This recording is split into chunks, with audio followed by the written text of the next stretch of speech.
మహిళలపై హింసకు వ్యతిరేకంగా మహిళల చేత ప్రదర్శన.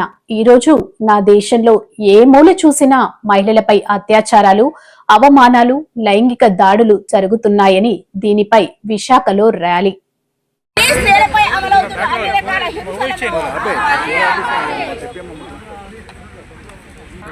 స్త్రీలపై హింసకు వ్యతిరేకంగా ఈ మార్చి 8 అంతర్జాతీయ శ్రామిక మహిళా దినాన్ని జరపాలని చెప్పి మహిళా చరిత్ర పిలుపునిస్తుంది. ఎందుకంటే ఇటీవల కాలంలో దేశంలో చాలా విపరీతంగా అత్యాచారాలు పెరిగాయి.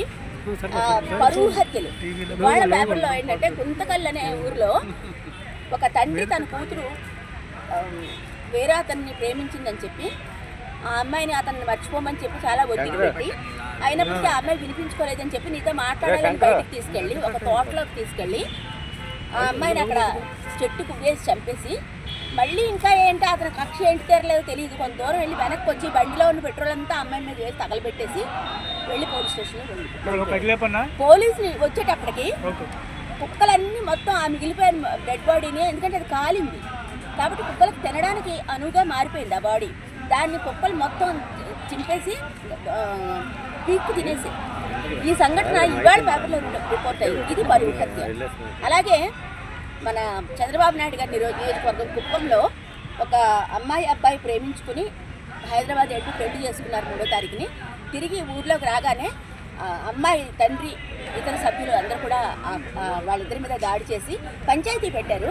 ఆ పంచాయతీలో పెద్దల మీద కూడా దాడి చేసి ఆ అమ్మాయిని కత్తితో పొడిచేశాడు. తండ్రి ప్రియుడిని పొడిచాడు, బ్యాంక్ పెద్దలను కూడా పొడిచాడు.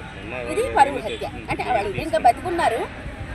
ఈ రకమైనటువంటి సంఘటనలు అంటే తండ్రే బిడ్డని చంపాడు. తనకు నచ్చకపోవచ్చు, ఆ అమ్మాయి చేసిన తప్పు అనిపించవచ్చు, కానీ చంపే హక్కు ఎవరిచ్చారు? తండ్రికి కానీ, భర్తకు కానీ, ప్రియుడికి కానీ ఆడవాళ్ళని చంపే హక్కు లేదు అనేటటువంటి విషయం మనం ఎంత గొంతు చించుకొని మాట్లాడుతున్నా సమాజంలో జరుగుతూనే ఉన్నాయి. అలాగే అత్యాచారాలు మనం ఈ మధ్య హర్యానాలో చూసాం. ఒక తల్లిని 15 సంవత్సరాల పాప ఆ అమ్మాయిని 2 నెలల పాటు 7 పోలీసులు, ఒక సిట్టింగ్ సర్పంచి, 2 మాజీ సర్పంచులు కలిసి వాళ్ళతో పాటు ఇంకో +6 వీళ్ళంతా కలిపి 2 నెలల నుంచి వాళ్ళిద్దరినీ కూడా అత్యాచారానికి గురి చేస్తూ ఉంటే అది ఆ విషయం ఇప్పుడు బయటకు వచ్చి పోలీసులు అరెస్ట్ చేయడానికని చెప్పి ఎవరు ముద్దాయిలని చూస్తే అందులో 7 పోలీసులు, ఒక ఏఎస్ఐ కూడా ఉన్నాడు అందులో.